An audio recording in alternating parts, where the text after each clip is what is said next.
man who pastored 20 years, but tonight he sits alone and broken-hearted in the corner of the church, trying to change a fallen world with his words and with his wisdom, but it seems like it is only getting worse. And he cries, "Oh Lord, I just don't understand." Then he felt the hand of grace, and he heard a voice that said, "I have been there. I know what pain is all about. Yes, I have been there. And I'm standing with you now. I have been there. And I came to build a bridge so this road could lead you home. Oh, I have been there."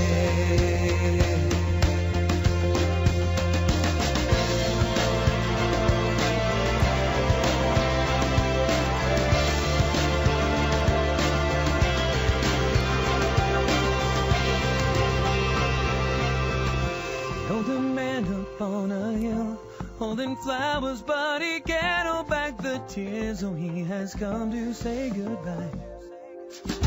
Thinks about the life she lived, thinks about her heart. It's better to live without her. 60 years right by his side. And he cries, "Oh Lord, I loved her till the end." Then he heard a gentle voice say, "You'll see her once again." I have been there. I know what sorrow's all about. Yes, I have been there. And I'm standing with you now. I have been there. And I came to build a bridge so this road could lead her home. The road could lead her home. Oh, I have been there. No, I overcame the cross. Yes, I have been there. So my life will not be lost if I have been there. And I came to build a bridge so this road could lead you home. The road could lead you home. Oh, I have been there. Yes, I have been there.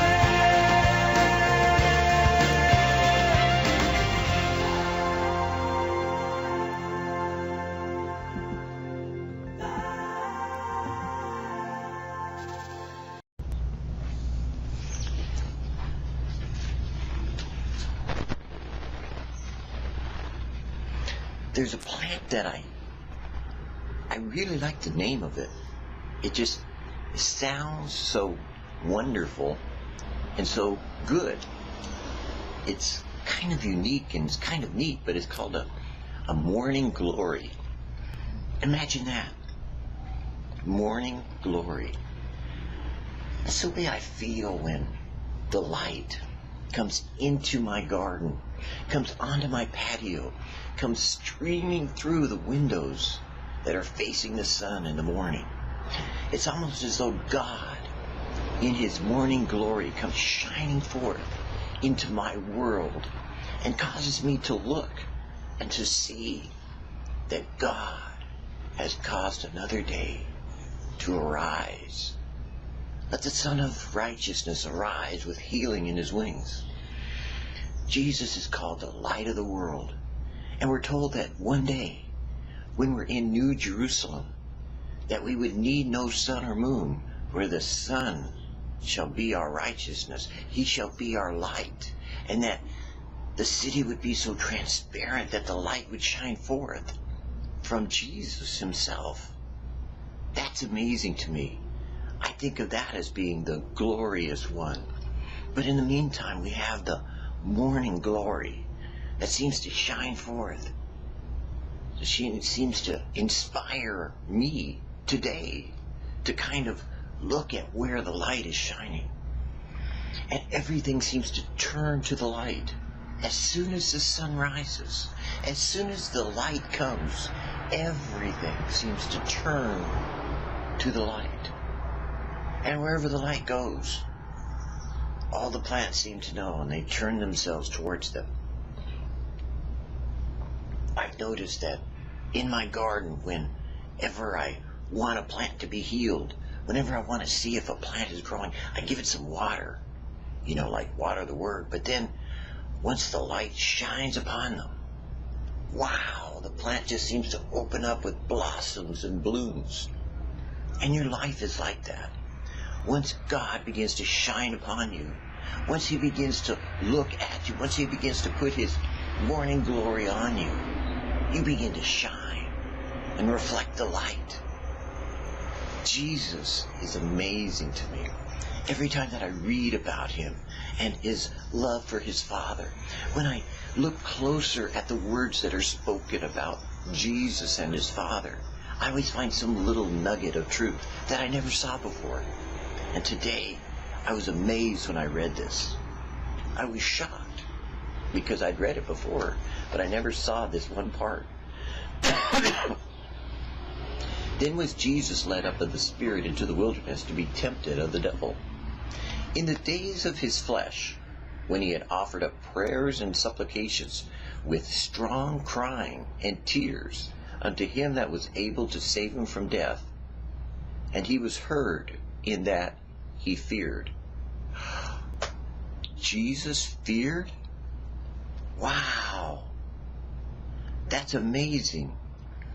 But you know, Hebrews 5:7-9 tells us he was heard in that he feared.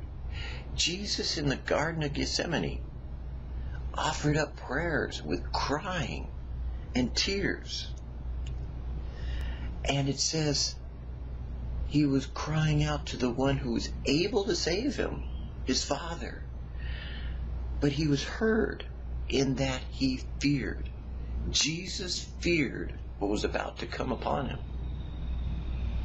And though he were a son, yet learned he obedience by the things which he suffered. And being made perfect, he became the author of eternal salvation unto all them that obey him. Wow! Jesus feared. I don't know about you, but wow! It makes me think about. He knows. He hears. He sees. He understands me more so than I ever thought before. If he was willing to be made perfect by going through that fearful time, that crying time, that pain and suffering that he went through, God, make me like Jesus. We have not a high priest which cannot be touched with the feeling of our infirmities, but was in all points tempted like as we are, yet without sin. There is no temptation taken you, but such as is common to man. But God is faithful, who will not suffer you to be tempted above that you are able, but will with the temptation also make a way to escape, that you be able to bear it. My grace is sufficient for you, for my strength is made perfect in weakness. Oh God, my God, in the morning glory as your light is shining upon me, I can only hope and pray that, dear God, your grace is sufficient for me today, that I might walk and talk and see the light of your countenance shining upon all that I do and all that I am today. And God, I pray that you would walk with me this day, and that we would be together, you and I, experiencing the grace you have for me because of what your Son, because of Jesus and what he has done.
Let mercy fall on me. Where everyone needs forgiveness, the kindness of the Savior, the hope of nations.